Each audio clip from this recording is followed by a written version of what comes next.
Aujourd'hui, on va faire des financiers, donc aux fruits rouges ou nature. Alors pour cela, on va avoir besoin de poudre d'amande, d'œufs, de farine, sucre glace, de beurre, de beaucoup de beurre, malheureusement, et de fruits rouges ou autres. Donc après, vous pouvez mettre ce que vous voulez dedans. Moi, j'ai choisi de prendre un mélange de fruits rouges surgelés, ça marche très bien. Ou prenez les framboises surgelées, ça marche aussi extrêmement bien pour la recette. Ou si vous préférez les financiers nature, vous ferez sans fruits, vous ferez juste la préparation de la pâte. Et ensuite, on va faire cuire ces financiers donc, dans des moules à financiers. Donc soit des petits moules comme ça, rectangulaires, ou des petits moules comme ça ronds. Voilà. Donc ça va assez vite à préparer la pâte à financier. Le plus long, c'est de faire les tournées en fait en cuisson. Je vous conseille au début de tester la préparation une première fois, mais après n'hésitez pas à faire le double de la préparation parce que les financiers ça se mange extrêmement vite. Pour la recette, je me base donc sur la recette financier aux framboises que vous trouverez donc sur le site L'Atelier des Chefs, le site dont je vous avais déjà parlé. Donc vous allez dessus, vous tapez donc recette de financier aux framboises. C'est cette recette là avec les petits financiers ronds. Donc il nous faut du sucre glace 175 g, du beurre doux 150 g, farine de blé 50 g, poudre d'amande 80 g, blanc d'œuf 150 g et des framboises environ 100 g ou des fruits rouges. Et donc ça c'est pour 6 personnes. Donc pour 6 personnes on fait environ 12 financiers, voire un peu plus, ça va dépendre de la taille de vos financiers. La première étape, ça va être de peser nos blancs d'œufs, puisque on va utiliser uniquement le blanc. Alors on va plutôt faire comme ça, pardon. Tac.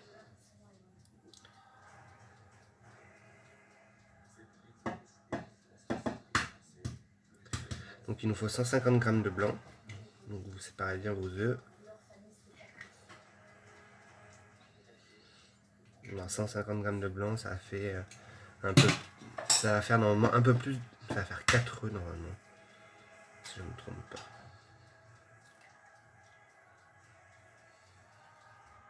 Là j'en ai préparé 3, mais à mon avis, ça va me faire 4 œufs.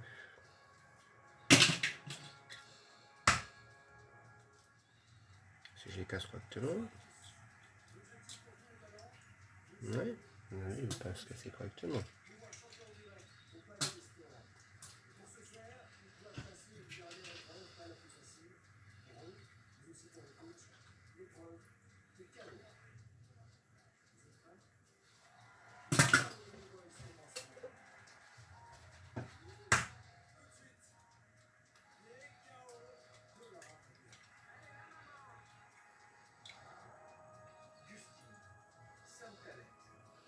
Ouais. Donc au final, 150 g, ça me fait 5 œufs. Ça va me faire 5 œufs. Parce qu'on va utiliser que le blanc. C'est ce qui rend en fait le financier tout croquant, etc. Tout bien croustillant. Bon, 160 g, c'est pas très grave d'avoir 10 g en plus.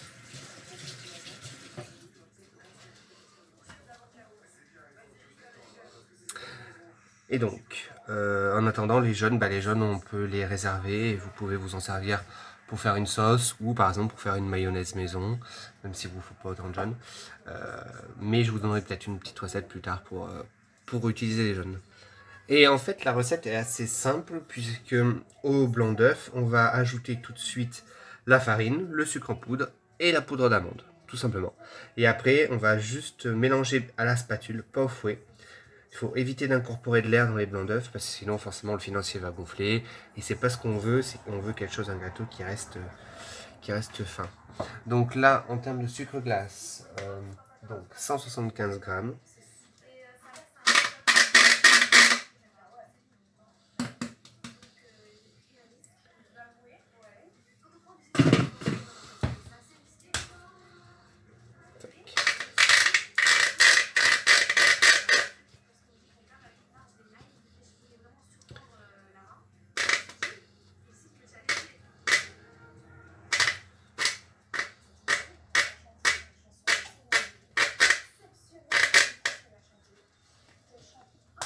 Hop. Donc la poudre d'amande. Alors prenez de la poudre d'amande classique, hein. Après vous pouvez prendre une poudre d'amande, une poudre de noisette si vous préférez un financier à la noisette. Là c'est la recette de base, hein, du financier que vous pouvez trouver chez votre boulanger. Faut pas croire, hein, le financier c'est quelque chose d'assez simple en fait à faire. C'est pas très compliqué. Donc la poudre d'amande, 80 grammes.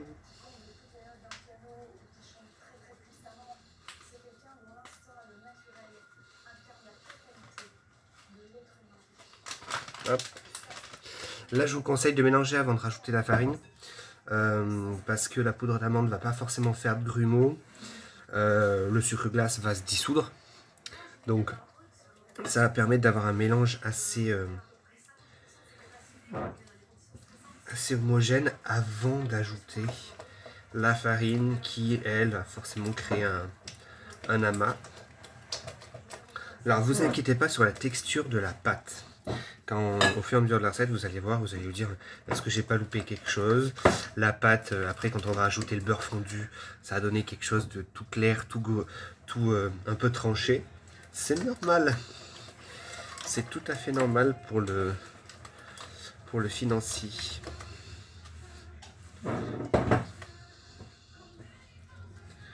Voilà, hop, vous écrasez bien les petits morceaux de sucre glace si vous envoyez. Hop.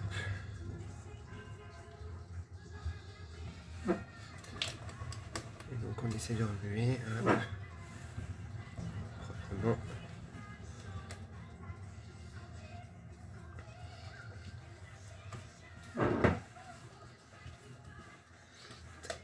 Voilà.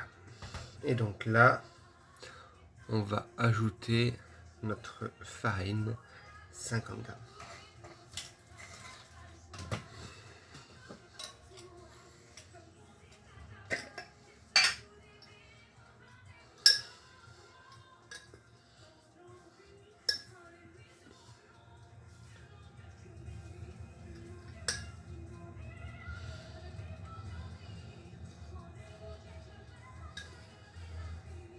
Trop bien.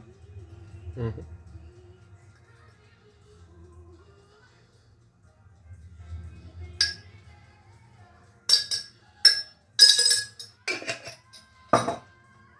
Et donc là, on mélange. Il faut obtenir une pâte homogène, hein.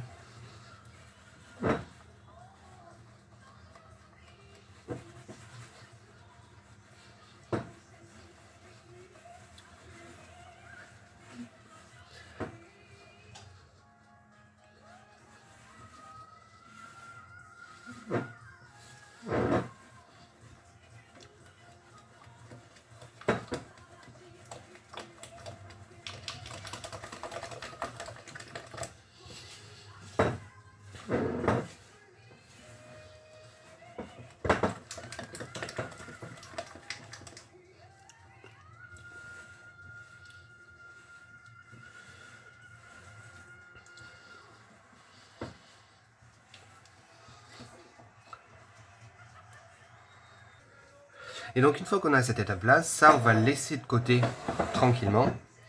Et on va passer à la préparation qui est la plus importante pour un financier, c'est le beurre noisette. Alors le beurre noisette c'est quoi? C'est juste du beurre doux classique qu'on va faire fondre jusqu'à l'obtention d'une couleur noisette. Alors la couleur noisette, ça va être le petit lait qui va cuire.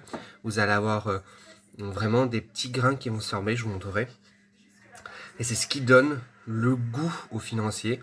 Et c'est ce qui va faire que votre financier va rester moelleux, même après la cuisson au four. Donc là, on va prendre beaucoup de beurre. 150 g de beurre. Vous prenez une casserole, comme on a fait pour le carmen, une casserole qui n'accroche pas. Et donc, vous allez prendre des portions de votre beurre. Essayez de le couper déjà en petits carrés. En petits, comme ça permettra qu'ils fondent plus vite.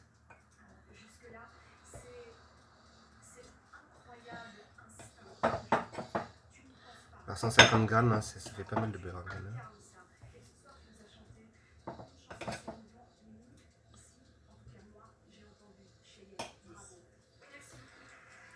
Voilà.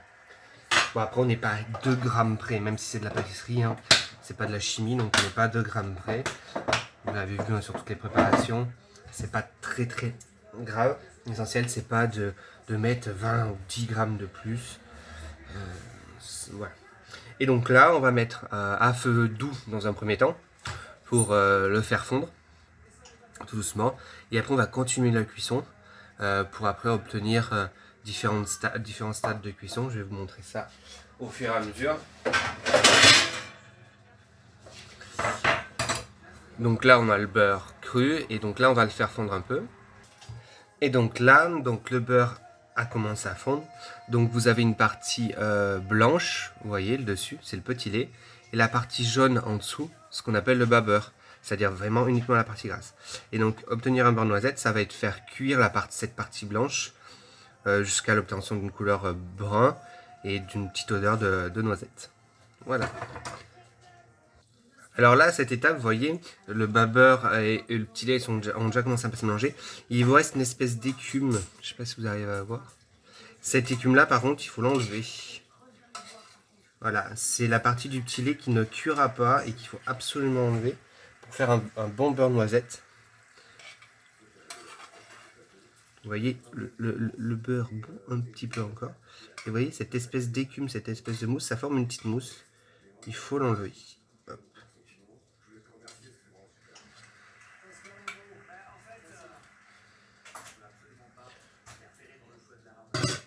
Et donc, une fois que vous avez donc juste ce qui va cuire sans brûler, vous le remettez en cuisson. Donc là, c'est l'étape intermédiaire où vous voyez au fond de la casserole, ça commence légèrement à accrocher et à avoir des petits grains bruns. Donc là, il faut juste le pousser un tout petit peu plus en cuisson et on obtient donc le beurre noisette. Il suffira juste d'enlever l'écume pour obtenir un joli beurre noisette. Et donc, 30 secondes plus tard, vous voyez, le beurre est complètement noisette. Il a une bonne odeur de beurre grillé. Et donc, c'est cette écume blanche, par contre, qu'on va enlever. Alors, pourquoi on enlève l'écume? Parce que tout simplement, ça apporte aussi un peu d'amertume, ce qui est bizarre à dire, mais ça apporte de l'amertume au beurre noisette et on ne cherche pas, on cherche juste de la gourmandise. Et voilà, notre beurre noisette avec une grosse partie d'écume enlevée et donc vous voyez sa belle couleur. Et donc là maintenant on va le laisser refroidir à température ambiante au moins pendant une petite dizaine de minutes pour après l'incorporer à notre préparation. Donc nous revoilà, le beurre a refroidi, il est tiède, hein. Et donc là il est bien descendu en température, il est assez clair. Et vous voyez les petits grains de beurre qui ont légèrement grillé. Alors on va les ajouter à la préparation, à condition qu'il n'ait pas brûlé. Donc il faut bien faire gaffe quand vous faites votre beurre noisette que ces petits grains ne brûlent pas pour pouvoir les intégrer, sinon il faut filtrer votre beurre. Okay.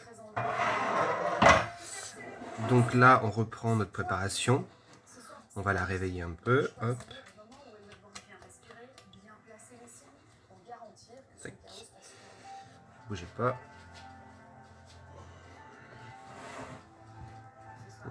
On calme notre bol, faut pas qu'il bouge. Et là on va faire couler le beurre lentement le long de notre saladier, tout en remuant.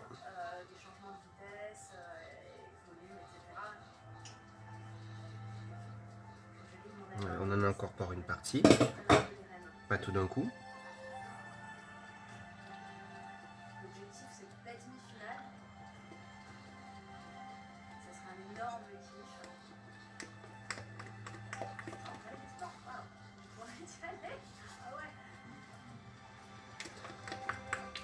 Voilà, hop.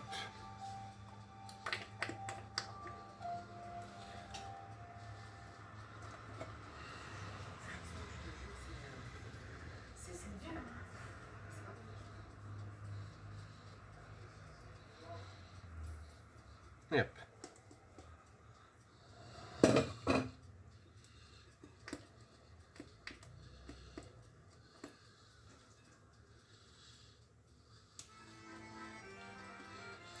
Donc, on finit de bien incorporer. Et après, on va obtenir une pâte qu'on va pouvoir mettre dans les moules directement et mettre en cuisson. Donc, en attendant, faites préchauffer votre four à 180 degrés, bien qu'il soit chaud. Préparez les moules. Alors, si vous n'avez pas ces moules-là, c'est pas très grave. Vous pouvez utiliser d'autres moules, genre des petits moules individuels, pas très profonds. Ça va vous permettre de faire vos financiers aussi de différentes formes. Hein.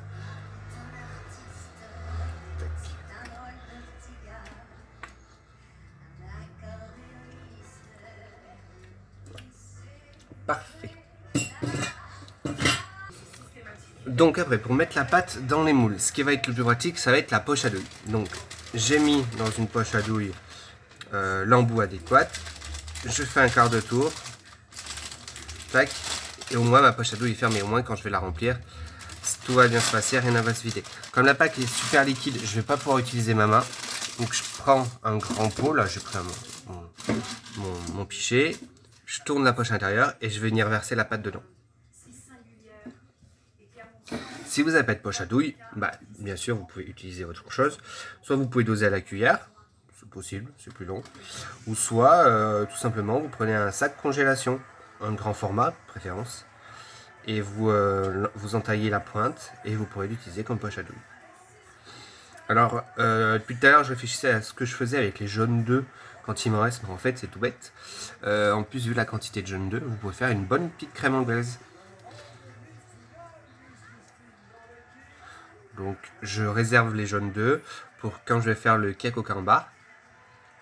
Bah, je puisse faire mon cake au carambar avec une crème anglaise.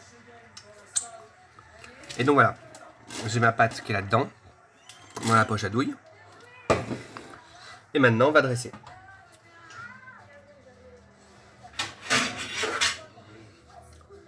Alors, hop.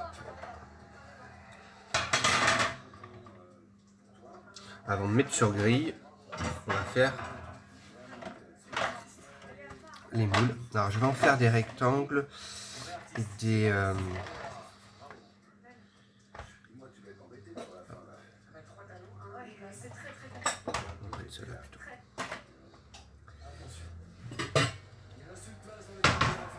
Alors, ce que vous pouvez utiliser, c'est un petit papier essuie-tout.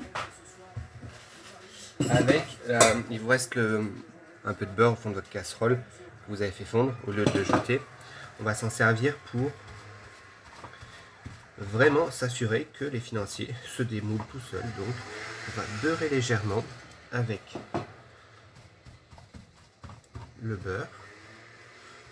Alors même s'il n'y a pas trop de nécessité, comme c'est de l'exoplate, enfin comme c'est des moules en silicone, mais ça va permettre de faire une bonne petite croûte croustillante au...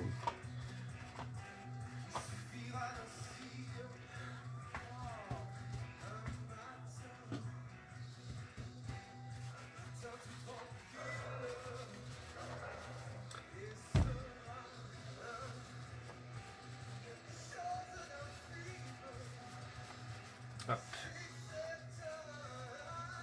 Voilà. Au moins, on est sûr que ça n'adhère pas et qu'on ait quelque chose de propre. Donc, après, on prend notre poche à douille.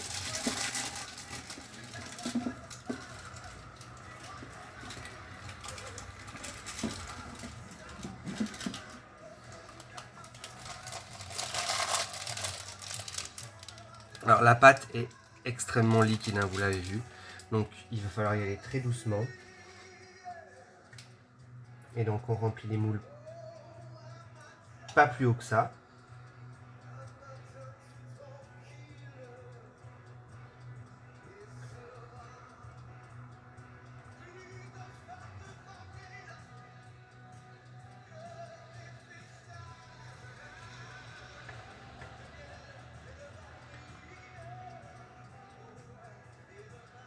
Alors, c'est juste un poche à douille, normalement, on s'en sert pas trop comme ça, mais là, c'est juste une question de praticité, hein, parce que je vous garantis que j'ai déjà fait sans poche à douille et c'est un peu plus compliqué. À doser, on en met partout. Les financiers sont pas de la même taille. Parce qu'en fait, la pâte, tellement elle est liquide, elle ne se retient pas dans la poche. Donc on ne peut pas utiliser la poche à douille normalement à une seule main, l'entourner bien correctement, etc. On va essayer de faire ça proprement et de la manière la plus régulière possible.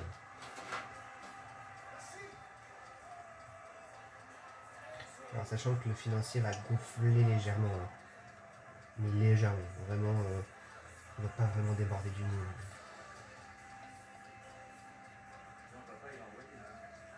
Je vais peut-être passer ma tête d'ailleurs, non? Non. Je trouve que ma tête est passée sur la finale.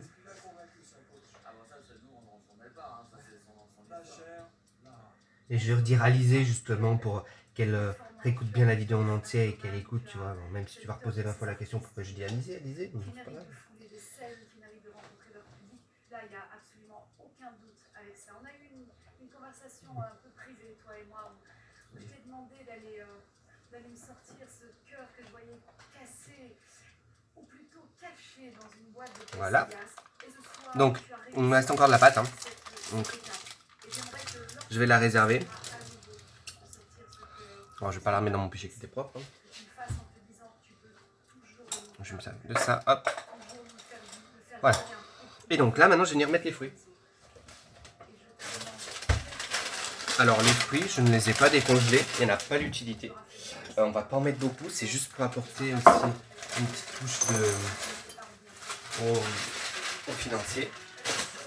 Donc là, en fait, j'avais du mélange de fruits rouges qui me restait depuis un petit moment parce que Quentin a acheté. Donc en fait, je vais l'utiliser tout bêtement. Donc il suffit de mettre, si c'est une framboise, vous voyez, tout bêtement.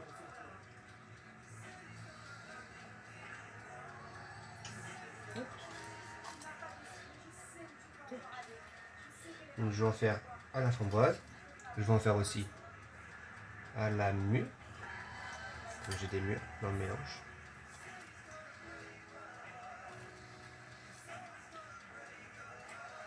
C'est bien de prendre des mélanges comme ça où il y a plusieurs fruits.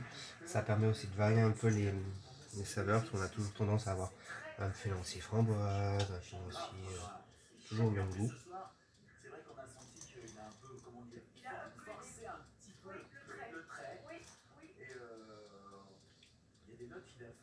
Et donc sur le reste, sur les longs, je vais mettre, en fait il me reste groseille et cassis.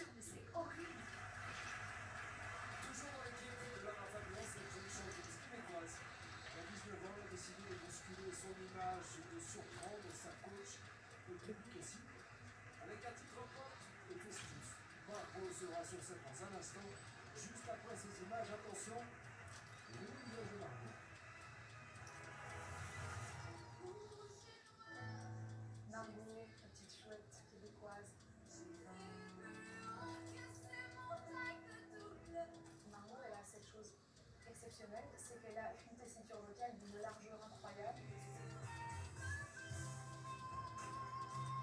C'est-à-dire qu'elle peut utiliser toutes les couleurs de sa voix sur presque toute l'étendue du clavier. Et voilà. Et donc, maintenant, on a juste à mettre en cuisson pendant 15 à 20 minutes chaque plaque. Hop, on va venir juste le recentrer. En surveillant bien la cuisson. Et on les démoule par à chaud. On les démoule quand ils ont refroidi. Sinon, ils vont se casser. Ok? À dans 15 minutes. Et voilà ce que ça donne après 18 minutes de cuisson. J'ai rajouté 3 petites minutes aux 15 minutes initiales. Donc c'est entre 15 et 20. Pour avoir donc la petite corolle bien dorée, bien croustillante. Et voilà. Et le milieu encore tout mêlé. Donc là on les laisse refroidir sur une grille à part, froide. Et une fois qu'ils sont bien froids, on les démoule. Et on peut enfin déguster de bons petits financiers maison. Voilà, régalez-vous bien.